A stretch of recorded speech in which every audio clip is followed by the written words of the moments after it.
Hello, it's Jennifer. It's Saturday, April 22nd, Earth Day. Anyhow, I'm out here today because it's really hot outside. It's in the 90s. But I noticed that our trellises with our sunflowers is working as it's supposed to. So it's about 2 in the afternoon, the hottest part of the day, and the tomatoes are partially shaded, just as we had hoped.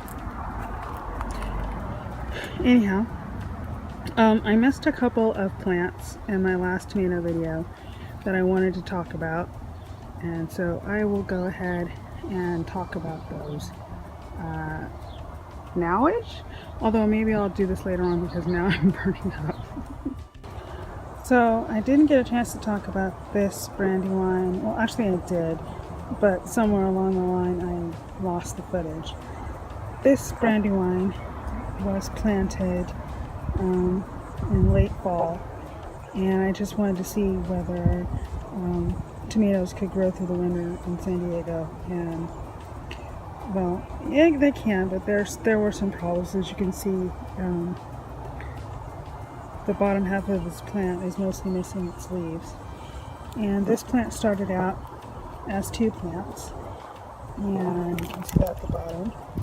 One stem quickly grew 2 vines, and then the other stem back there is kind of whipping and curling around. And then down here, coming out of the soil, is another sucker from the plant beneath, and now I've got 3 vines. So I was trying to do single stem on these tomatoes in these tomato boxes, but since the bottom portion of the plant lost all of its leaves, I decided to let that sucker grow and fill in the bottom. To keep the disease at bay, I've been spraying this plant weekly with a combination of baking soda and neem oil spray, and so far that seems to be working.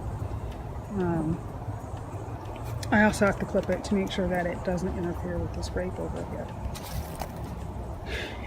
Trellising above seems to be controlling the top very well, and then the top is providing shade for the lower plant. So I'm not really concerned about what goes up here at the top of the plant. So we just let it be and provide shade for the lower part. And in this lower part, as you can see, there are plenty of little tomatoes in here. And this plant is doing very well despite spending so long with just flowers and no fruit. But I'm kind of surprised at how prolific this plant is. So one of the websites I read on Brandywine said that it is not prolific, but this one here has a whole lot of fruit on it.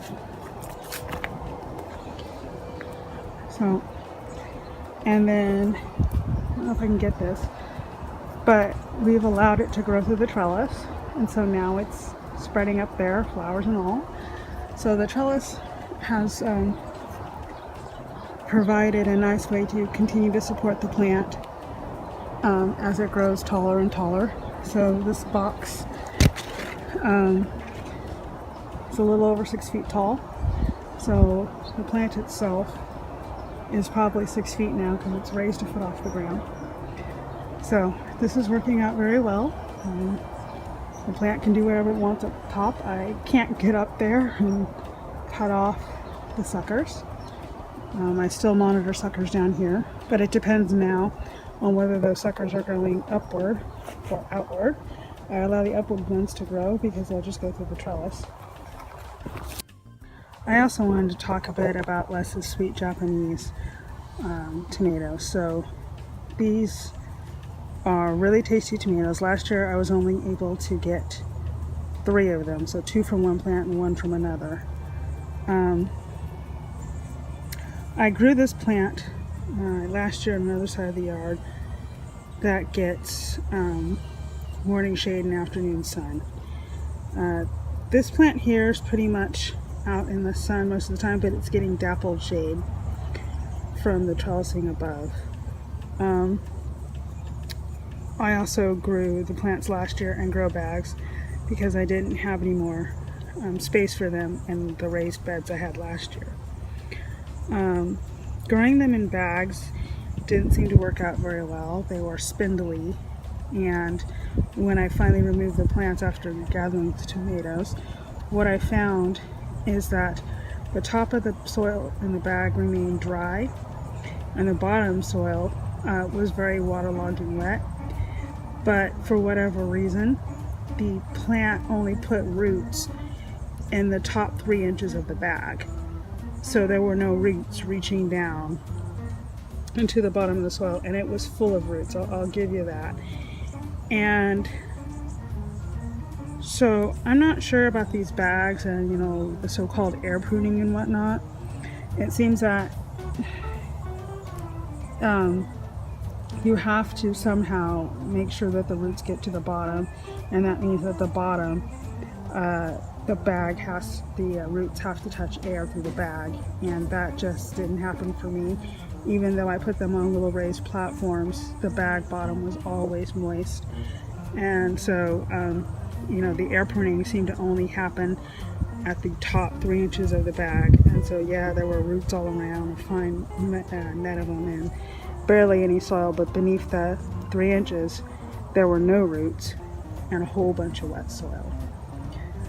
So these I'm growing now in this bed, and it's a raised bed, and there's no bottom of it, no gopher cage. So the roots are free to go as deep as they want. These plants are looking pretty good, although they might be a little hot. So we'll see how it goes with these. And I have another plant that I'd like to show. Okay, so this is the lesser sweet Japanese tomato that I started in late fall. And after not having much success growing them in a bag in another part of the yard, I decided to see whether they grow better in the ground. And again, this is another plant that is actually 2 plants. And looks like maybe 3 vines, and they're all tied to this stake here. I've been reluctant to cut off the suckers because I had such a hard time growing this variety last year. But anyhow, so it seems that growing these in ground or in a raised bed might be better than trying to grow these in a bag.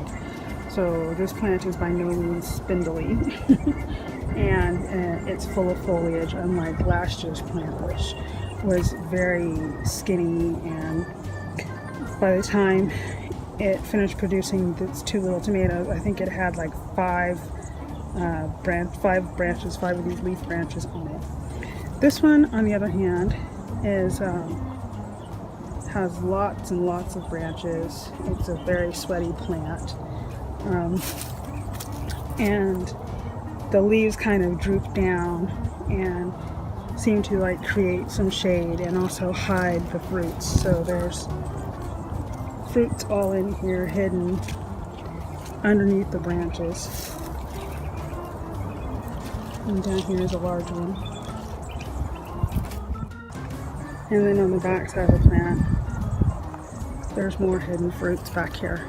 And lots of flowers. And it seems to be doing very well, although I wonder if it would do even better if it had some shade. One of the problems over here with this bed is that the sprinklers basically spray up to about 3 feet, and they wet the tomatoes, and that's really not what I would like to happen. I'd rather have the roots be watered, so we're slowly changing over to drip irrigation. So hopefully within a couple of weeks we'll have this part of the yard switched over, and the plants can start receiving water at the base rather than having sprinklers wet the plant and make it more susceptible to powdery mildew and blight. So when you live in an inland valley in Southern California in Zone 10, Zone 11 like I do, it's not true that you can grow tomatoes effortlessly and that they love it here. So these are some San Marzanos, and these are looking pretty healthy. But these tomatoes get morning and early afternoon sun, and they're in the shade from about maybe 2:30 onward. And they look nice, healthy, green. The leaves are spread open.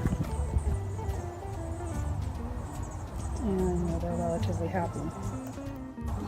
These are also San Marzano. And these are basically out in the sun from morning until now, which is about 4 o'clock in the afternoon. And what you'll notice with these is that the leaves are not open and flat. Instead, they're curled up like this because they're trying to conserve water from all the heat. Now, I'm not sure whether this is anything bad for the plant, but just notice the difference. That, yeah, the plant's saying I'm hot and I'm losing water.